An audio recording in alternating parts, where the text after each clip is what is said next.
Welcome, beautiful people, to another powerful and intent. You like that? Yeah. You like? No, I can't tell if you're making fun of it or if you're like, I like It just seemed a little bit mismatched with welcome, welcome. But you're like, this seems like a very that. like hype thing. But you're Yeah. like, welcome, welcome. My bad. But welcome, y'all. I am hype. I'm excited because we're just leaving a reading session, which I'll talk about probably at the end of this episode. But welcome, y'all, to the M4 show, Melanated Married Millionaires in the Making. Thank you for tuning in to another episode of the Melanated Married Millionaires in the Making show. King, where can I go to stay connected with us? Y'all can stay tapped into the show at them4show.com. That's them4show.com. And you can follow us on Instagram at them4show. Now, let's get into the episode. I'm your host, De'Von Travell, creator of Black Wall Street, the board game. And y'all know I got with me the queen. Who you got? My wife. Eyebrows popping, smile popping, eyes a deep sea of stars and dreams. Please introduce yourself. All of that. What's up, everybody? My name is Sinclair, aka the Health Nerd.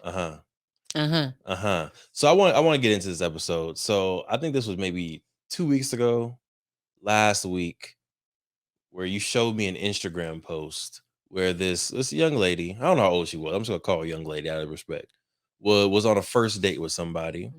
The man picked her up, opened her doors, was willing to pay for the date, but seems to me that he chose the wrong location, apparently. And when they pulled up to the location, the woman refused to get out of the car. And you may think, like, where could they have possibly gone on their first date to not even warrant an attempt to get out of the car? Was it Burger King? McDonald's. Was it McDonald's? Was it an elevated fast food experience? Was it In-N-Out? Was it Chick-fil-A? No. This woman refused to get out of the car for the Cheesecake Factory, y'all. Now, my level of bougie on the scale of 1 to 10 is like a 3 or 4. So, like, to me, Cheesecake Factory, I feel like is nice. Yeah. I feel like Cheesecake Factory is nice. But she was basically saying how she deserves more than a Cheesecake Factory first date. And this is kind of be the premise, the foundation of this episode. Yeah, my initial thought was just that's ridiculous. That was literally my first thought. Was like, now background in that specific scenario, that was actually the second choice of restaurant because the woman was late and they missed their reservation for the first restaurant. So like, there's so many things that went wrong in this scenario that I think she took the L on. One, yeah, you're late. That's already disrespectful. So the fact that he's still wanting to take you on the date shows that he's probably a stand-up gentleman. Yeah, he gets out the car to go open her door and she's like, I'm not getting out the car. Like, so many things he did right. Like, he made a second reservation or whatever, decided to still take her on the date, got out the car, opened her door. Like, he was really trying. And honestly, this whole story is like, shout out to the guy because he seems like a really stand-up guy. Because even after that, after she was like, I'm not getting out the car, he was like, do you want to talk? Let's talk about it. He got back in the car. They talked about it and he was just like, you know what? I don't think this is going to work out. So I'm just going to go ahead and I'm going to go take you home. And she's like, what? Well, you're not even gonna, like, that's it. And he's just like, no, like, yeah, a lot of red flags, right? Late, slightly ungrateful, and you're 11 out of 10 out of bougie scales. It's like, you think about, like, as a first impression, you are not making a good impression. That impression, if I don't know anything about you, which as a person watching the video, I don't know anything about you, it sounds very entitled. Very entitled, very like, I deserve the world of treatment for giving nothing. So playing woman's advocate here, right? How do you have the balance of feeling entitled to a certain level of quality on your first date, second date, third date, and being too entitled to where you push people away? What is that unique balance for women or men? Yeah, and I think it's like, everybody should have a level of respect that they demand, right? A level of like, I'm self-worth, right? All of these things so that you don't just tolerate any sort of treatment, right? So that's not to say that like you shouldn't have standards or anything like that. But again, it comes down to like, at a first date, depending on how many interactions you've had, like, you don't know much about that person. So whatever first couple of things lay out, that is their first impression of you. So again, number one, you're late. That doesn't show a lot of like appreciation for the fact that someone's taking you out. It doesn't show respect for their time.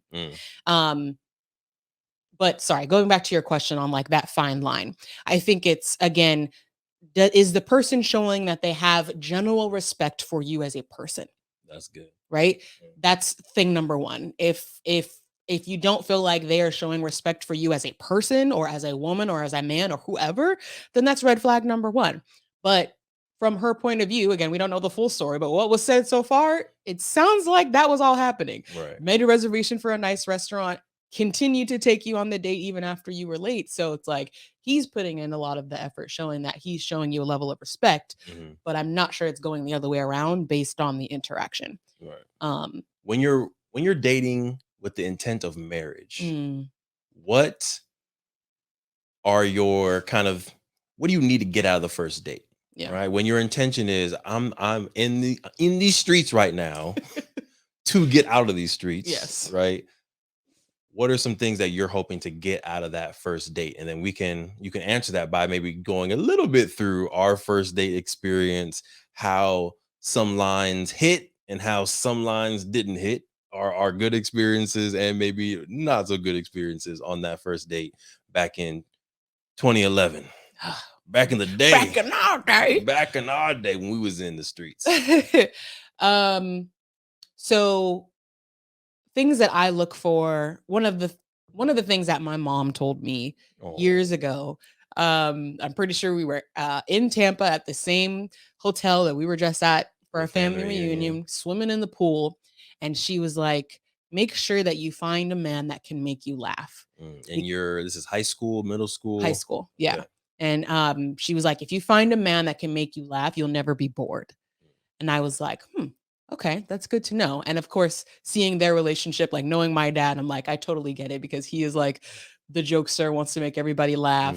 And I also see that in you in terms of like that first date. What I do remember is laughing a lot. Sure. Like even in our first official, like unofficial date, like just as friends when we went out, like both times, like we were laughing a lot. And so that's definitely one thing that stuck out to me is like, can we just have fun? Right. Like, I feel like the first date, there's so much like pressure, I think, built up on a first date, especially when like you don't know how it's going, especially for like a situation where you're going in blind and like you don't know much about the other person. We were already friends a little bit. So I think it broke the ice a little bit, but I feel like sometimes there's so much like pressure built up on a first date that it can feel a little bit like nerve wracking. Like, do I say the right thing? Like, do I present myself the right way? But if you just feel comfortable and like two people that are having fun and just building a relationship and a friendship, that to me is a beautiful foundation because it shouldn't feel so like stuck up and like, oh, I'm trying to be this way. Forced. Yeah, it shouldn't feel that way. It felt real natural. So like diving into our first date, we went to a Mexican restaurant, Tres Hermanas. Shout out to used to be in Davis. I don't think it's there anymore. But I'm not sure. Mexican restaurant. We went there. We shared like some nachos and like fajitas or something like that. And that's interesting because we created that culture literally on our first date. So when you say shared, what do you mean? What do you mean by shared? Meaning we got two entrees and we literally shared them both. Like he took half of the nachos, I took half of the nachos, and then same thing for the fajitas. And the interesting thing is we do that to this day. To this day. Every meal, everywhere we go, and people are shocked, like, what?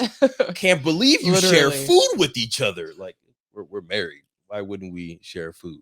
And I think to your point on like early things that we're looking at, I feel like it's very interesting that we were both completely willing to share a meal together. First date. That was kind of cool now that I think about it. And it's actually even cooler if you think about like when we talk about like wanting to be yourself, because I'm naturally a very indecisive person.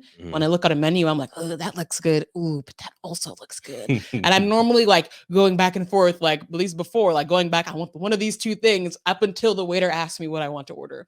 So the fact that like this first day where I'm normally like, oh, which one do I want? Which one do I want? You were just like, oh, do you want to share both? And I was like, how standards in dating change with age? Because I think, kind of looking back at the clip with the woman who didn't want to go to Cheesecake Factory, she was older. Right. And don't More feel mature. disrespected, people who are listening. But she was like in her 30s, maybe 40s. First of all, how are you going to say older and then say your bracket? Do you consider yourself old? I'm married though. Oh, so that makes you old? No, I'm saying I'm talking to a different segment of people, 30s and 40s, who are still dating. Whereas, like, for us, we were 18, 19 when we were dating. Mm-hmm. So it's like, if I would have pulled up to the Cheesecake Factory at 18, 19 years old, like, this is our first date, I'm winning, right? I'm balling out of control right now. But when you look at it as a 30-year-old, a 40-year-old, a 50-year-old who's in this game dating, Cheesecake Factory is regular, right? I've been doing this for 30. I've been dating for 30 years. I've been going to the Cheesecake Factory. I know my menu. I order them on DoorDash. That's how what's it called? Unspecial a Cheesecake Factory might be to people as they're older. So for you, Sinclair, I want you to get into your grown, mature mind today. Mature. What type of standards have changed for you now that you're a grown woman compared to when you were 18, 19, 20 dating? Yeah. And you're saying, so what standards for me specifically, or how do I think they change in general?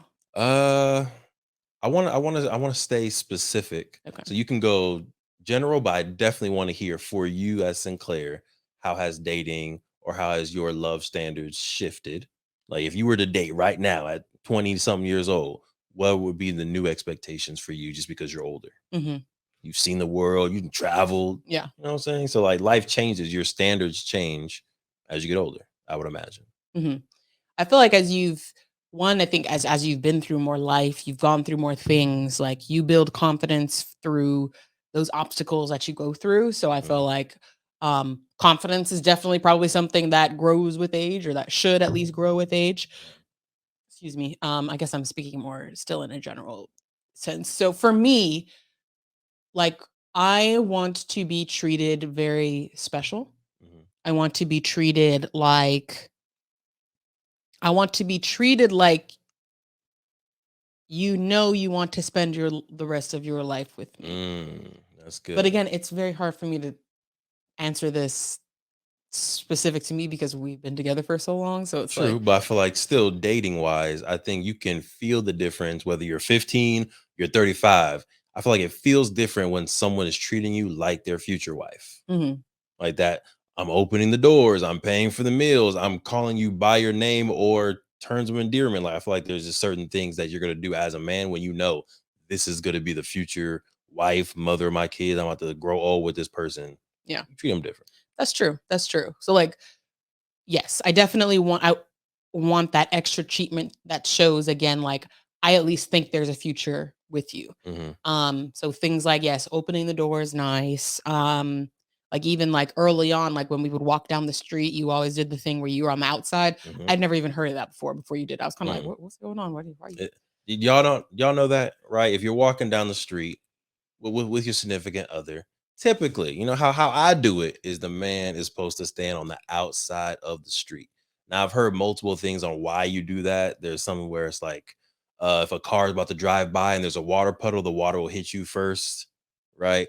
Or if anything happens on the street, you're just first to react, so you keep the woman on the other side for safety. Real old school, but I feel like that's just like small things that I prefer to do for my queen. You know what I'm saying? And it's like, in reality, the likelihood of any of those things happening are very low. But for me, it's just the intention. Like, wow, you're thinking that far ahead, or that, like, just that deep into, like, how can I keep her safe at this moment? Even walking down the street, like, how can I make sure that she's safe? I think that those types of things go a long way. Thank you for supporting the M4 show and our mission to increase the wealth of Black families.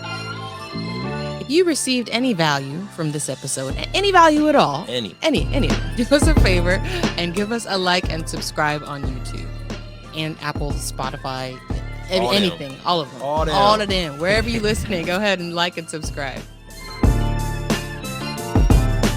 And after you like and subscribe, make sure you send this episode to at least one family that you really want to see win.